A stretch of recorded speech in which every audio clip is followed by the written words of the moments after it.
십자군 전쟁의 개요. 십자군 전쟁은 1095년부터 1291년까지 성지 예루살렘을 두고 유럽 기독교 왕국과 이슬람 제국이 200년간 싸운 긴 전쟁이었습니다. 11세기 유럽의 기독교 국가들은 성지 예루살렘을 회복하기 위해 십자군 전쟁을 시작했습니다. 당시 성지는 셀주크 투르크가 정복하여 이슬람 지배하에 있었고, 셀주크 투르크의 성지 순례의 방해로 유럽인들은 예루살렘을 포함한 성지를 순례하는 데 어려움을 겪었습니다. 교황 우르바누스 2세는 1095년 클레르몬 공의회에서 십자군 전쟁을 선포하며 성지를 회복하고 이슬람 세력을 몰아내자는 목표를 내걸었습니다. 모든 세계를 십자가 아래라는 기치로 제1회 십자군이 결성되었습니다. 예루살렘 세계 종교 성지. 예루살렘은 유대교, 이슬람, 기독교의 성지입니다. 세 종교의 공통점은 아브라함을 공통조상으로 믿고 있다는 것입니다. 통곡의 벽은 솔로몬 왕이 만든 유대교의 성지이고, 무함마드가 승천한 황금돔은 이슬람의 성지고, 예수님이 부활한 장소에 세운 성문며 교회와 예수님이 십자가를 지고 걸어갔던 골고다 언덕은 기독교의 성지입니다. 3. 전쟁 발발 배경. 11세기에서 12세기까지 유럽의 봉건 사회가 무르익었으며 기사들이 넘쳐났습니다.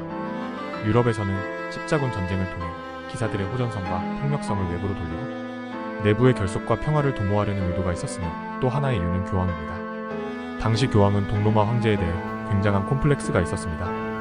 왜냐하면 동로마 황제는 황제이면서 교황이었기 때문입니다. 동로마 황제보다 더 강한 권력을 가지고 싶었던 교황은 십자군 원정을 통해 동로마 황제의 권한과 봉건, 영주, 주변 왕들의 지위를 약화시킴으로써 자신의 권한을 높이고자 했습니다. 권력 쟁취의 가장 큰 관건은 예루살렘이었습니다. 4. 주요 전투.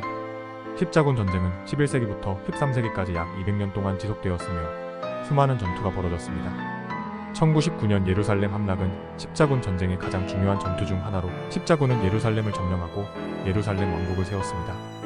1187년 하틴의 뿔 전투는 이슬람 지도자 살라딘이 십자군을 크게 승리하여 예루살렘을 탈환하는 데 중요한 역할을 했습니다.